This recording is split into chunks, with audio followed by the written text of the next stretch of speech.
Hi everyone, my name is Joanna Tam, and I'm the current artist in residence at the Boston Children's Museum, where I just did a project called Last Story.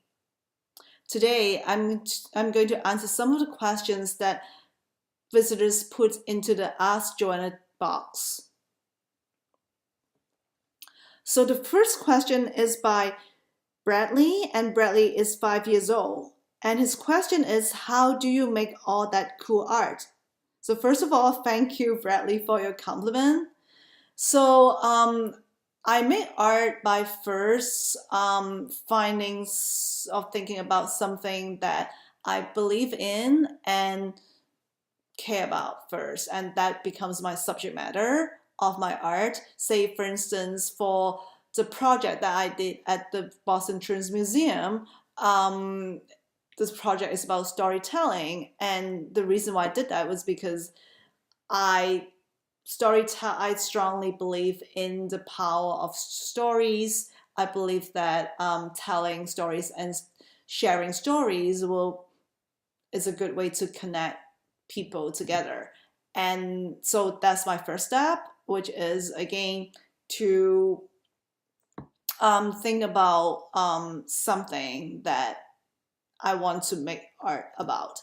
And then the next step is to find creative way to communicate my ideas. And then you may ask like how I find these creative ways. I find creativity by first of all looking at a lot of art. I also read a lot. I also watch movies and I listen to music, and that's how I I learn to be creative by looking at others people's art. But at the same time, I also spend a lot of time like looking and observing about my surroundings and the people around me because they all inspire me to be creative and like challenge myself, which is very important in art making process. So the next question is by Eliana, and her question is story related to art? This is a great question, Eliana.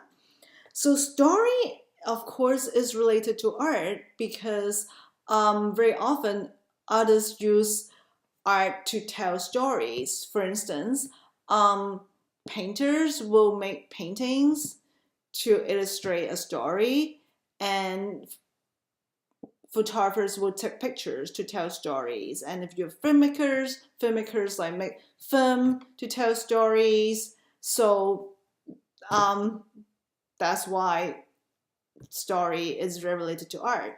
And at the same time, storytelling itself is an art form, and there's so many creative ways to tell stories. You can add visual elements, you can add sense of humors, and you can like use metaphor, you can use irony to tell stories, and that is why story is very related to art. So, and then the next question is submitted by Ellie. Ellie is 4 years old, and Ellie's question is, why do birds fly? Wow, so this is a very interesting question for me to ask an artist because I'm not a bird specialist, but I'm gonna try my best. So I think birds can fly because birds have wings, and also the body shape of birds and the size of birds and the weight of birds, like all these characteristics of birds, like help birds like easier to fly.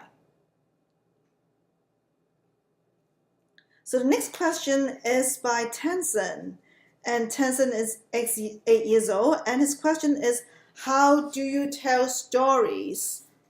So when I'm not doing my project at the Boston Children's Museum, I often tell stories by taking pictures and also making videos.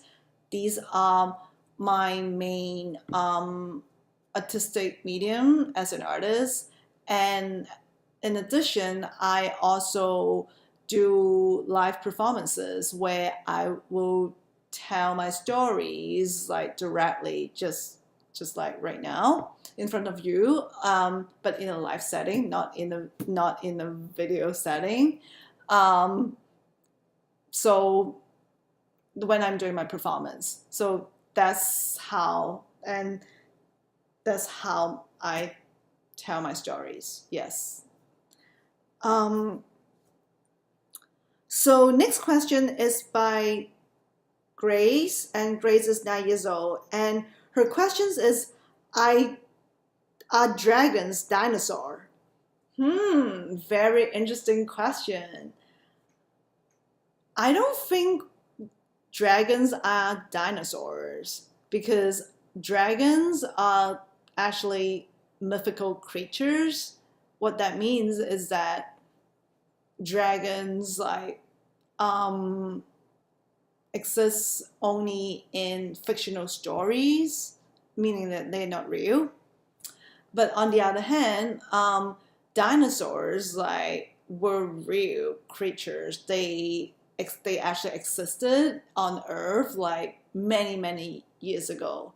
So that's why dragons are not dinosaurs. The next question is submitted by Nicole. Nicole is 11 years old, and her question is, when you find a bone, how do you determine if it is a bone or fossil? Wow. You all ask me very difficult question. And you know what, Nicole? I actually do not know the answers of this question because I'm actually not a scientist and I don't know a lot. Actually, I don't know much about fossil. But I think it is okay that I do not know the answer of these questions because I think it is because nobody knows everything in this world, and because of that, not knowing make people to be curious about this world, and it also make us think, and I think this is very important that sometimes we do not know the answers of questions. And but you know what, Nicole, you make me very curious about bone and fossil right now. If I hope that I can meet you sometimes in the future, and if you find out the answer of these questions, I really hope that you can tell me. Okay, so the last question I have for today is by Liz, and Liz is 25 years old, and her question is, what inspired me to make art? Okay, so what inspired me to make art comes from the fact that I'm a strong believer of art, because I think art is one of the most powerful ways to communicate. Because think about it, I just said before, in art there's so many possibilities, and you can use humor, beauty, color, irony, metaphor, symbols, so many things, and a combination of all these things to communicate your ideas. And that's one of the reasons why I think art is very powerful. But at the same time, I think art is powerful because to me, art has taught me so much in my life that like way beyond the process of art making. For instance, art has taught me to think about difficult questions, to challenge myself, and also to not to be afraid to speak up and not to be afraid to fail and not to be afraid to difficult thing. So even though that thing may be painful to do or embarrassed to do, and it also taught me not to be shy so that I am able to answer a question in front of camera right now. So because of all the things that I just said, all these things inspire me to make art and becomes an artist. All right, so I think that's all I have for today, and I hope you enjoy my answers, and thank you so much for watching. Bye bye.